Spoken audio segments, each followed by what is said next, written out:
Well, that was definitely an episode of The Masked Singer that is worth talking about, considering what ended up happening. And a great way to spend a hump day. Especially when you consider the fact that one of the final commercials, before they revealed the winner of the mask, or before they revealed who got to remove their mask, I'm sorry, so technically the loser, I guess, sorry. They actually showed the camel commercial from Geico. Even after all these years, that commercial just brings a smile to my face. And that's another thing I can say I'm alive for. I got to see a Hump Day commercial. That's pretty cool, right? These are good times we're living in, I feel. Not great times, but good times. And good is okay by me. Happy Thursday, everybody.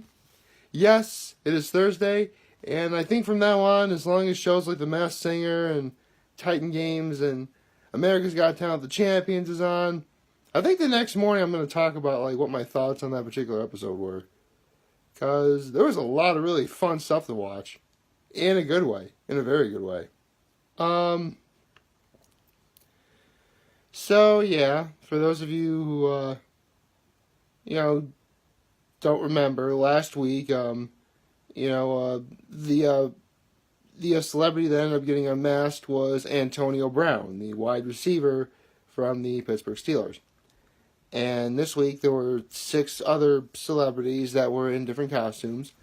There was a pineapple, a raven, a poodle, a bee, an alien, and a rabbit. Which, I gotta say, about the rabbit, that rabbit was very much into character. Like, it was like moving and like twitching its head like a rabbit would. Like, you know when a rabbit like hears something or hears like a predator coming, it like twitches its head like... I bet every one of you who saw that was probably thinking, squirrel! That reminds me, I gotta see the movie Up eventually. That was a good movie. But that has nothing to do with rabbits at all. That has to do with dogs and squirrels. That has nothing to do with The Masked Singer at all. Anyway,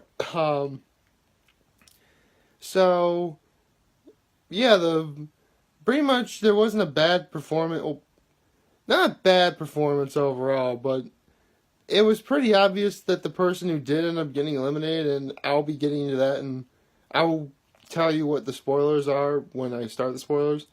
The person who ended up getting eliminated would, he wasn't a bad singer, but the performance could have probably been a little bit better.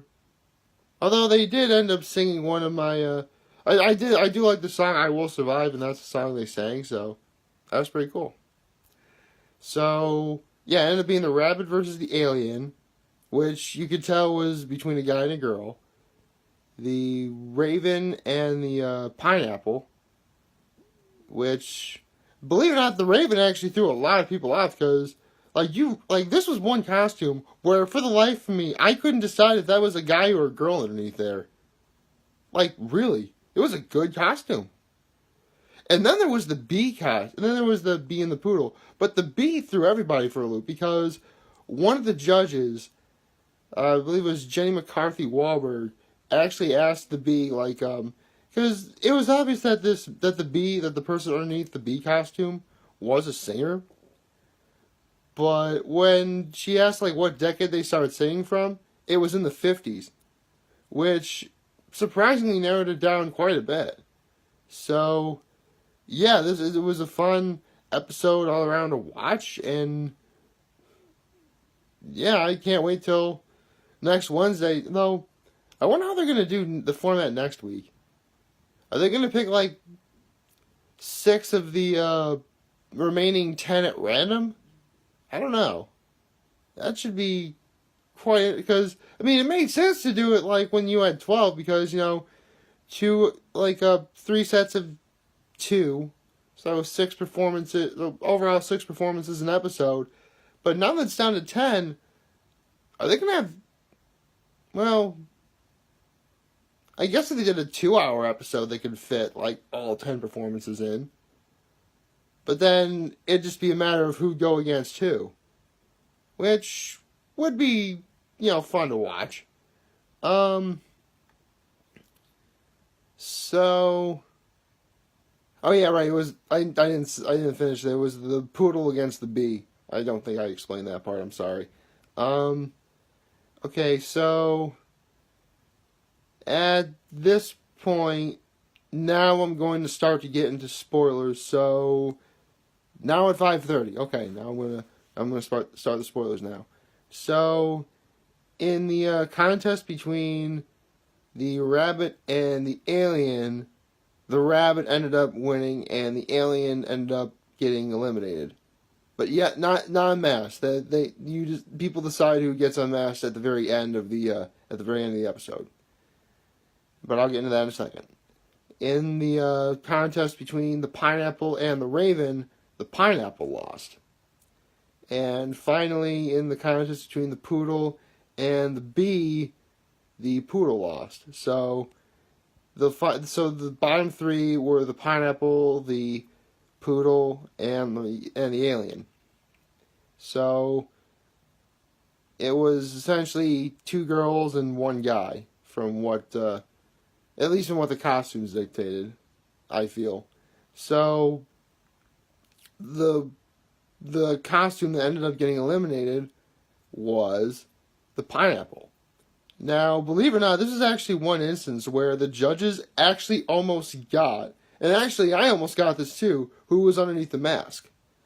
Now, the clues were that, this person sounded, older, and while he didn't sing, he could definitely phrase his melodies pretty easily, so, it definitely wasn't a bad performance per se. And finally, the clues during the video, he said stuff like he got over a very serious disease. They showed on the back of his license plate. It showed but actually the license plate number was his birthday and the first initial of that person's name. That was supposed to be a clue. And on the license plate they showed not the license plate, but they showed a bumper sticker that or wasn't the he mentioned he carefully worded a movie that he was in. It was a guy, obviously. He carefully worded the name of a movie that he was in into the clues that he was describing. Again, that's what I like about this show. The clues are clear enough where you can get a general idea of who was underneath the mask, but they're vague enough where you are still legitimately guessing. And I actually like that. I like that kind of challenge. I do. Although, I actually, all right, well, sorry, I just lost my train of thought. Where was I? Oh, yeah. So, everyone, actually a lot of the, it was Jenny McCarthy Wahlberg had guessed this, and actually I guessed this too, because when he started singing, he actually had a bit of an accent to him, and at the end of the performance, and, as he was talking, everyone thought it was, believe it or not, Cheech Marine of the comedy duo Cheech and Chong. And believe it or not, that's what I was thinking too. Like, pretty much all the pieces were there, and, it was fun to guess, but believe it or not, it wasn't Cheech. It was Chong. Yeah, it ended up being Tommy Chong in the pineapple costume. It was awesome. So, I mean, again, Tommy Chong is not a great singer, but he's pretty decent. I certainly didn't find his performance that bad at all. And again, he sang the song I Will Survive, which did make sense. One of his clues did say that he got over some sort of serious disease. So, that's pretty cool. So, in the end, this was a fun episode to watch, and I honestly can't wait until next Wednesday. So, okay, now the spoilers will end right about Now, okay, spoilers are done. Yeah. And, if you are a fan of these singing shows, if you're a fan of, the judges like Robin Thicke, Ken Jeong, or Jenny McCarthy Wahlberg, or I always seem to forget the name of the fourth judge. I'm so sorry. I'm so sorry. Oh, I doubt they're probably watching this, but I'm so sorry if I forgot your name. Or if you like Nick Cannon, it's definitely worth watching. And even though, again, I sort of just gave away who ended up getting eliminated, if for whatever reason, like, they're showing it online, or showing the performances online, or, they show a rerun perhaps, maybe you guys can see. Maybe you guys can figure out what, who the other people. I mean, again, the last 2 weeks I've given away in the spoilers section of these videos as to who got unmasked. But, you can always take a guess at who the other contestants are, or other celebrities. I mean, maybe you guys can figure out something that the judges or the audience or even I couldn't figure out. But overall, again, I'm really excited for next week's show. And we're not even 10 hours into the next week happens either, because it's Wednesdays at 9 and it's not even 7 o'clock in the morning yet when I'm doing this video, so it gives you a brief generalization of what time I'm doing this. Oh wait, right, today's Thursday, so the Titan games has come back on. I'll definitely watch a little more of that. Personally, I can't wait until I see that. But before that, it is Thursday, and though we were denied this last week, I'm totally confident we're not going to be denied this week.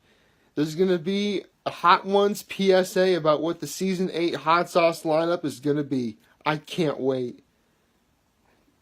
Come to think of it, after the lineup PSA, they always reveal, do a sort of sneak peek as to who the next guest is going to be. Unless it's like a really important one. Like, there was one episode where, they revealed that next week Bill Burr was going to be on the show, even though, it wasn't like a PSA or anything of that sort. They just revealed it was going to be Bill Burr. And there was that one time on Instagram where they revealed that Weird Al Yankovic was going to be the final guest of Season 7, which, yeah, that was a fun episode too. For the record, these are also hints that you should probably watch these episodes of Hot Ones, especially if you're fans of these celebrities like Bill Burr and Weird Al Yankovic. I mean, heck, last night I just rewatched Terry Crews' episode of Hot Ones just because I can. And guess what? It was fun to watch. So, there you go. I just gave you... So, watch The Masked Singer, watch the Titan games, and watch Hot Ones. Even though I've been preaching Hot Ones for... probably since I've been doing these videos, for that matter. There you go. You now have a general idea as to what to potentially watch or binge watch at your leisure. So, on that note, please like, favorite, share, and hit that subscribe button. I could really use the support on YouTube. Follow me on all social media platforms, which are YouTube, Facebook, Instagram, Twitter, and Tumblr. As always, I am very humbled I made this video for all of you guys to watch and enjoy for today. I am hopeful that we all have a wonderful Thursday, getting ready for that weekend. And remember, if any of you guys ever want to talk or chat, I'm always going to be here to lend an ear, and I'll always most certainly have your back. Take care, and have a wonderful day.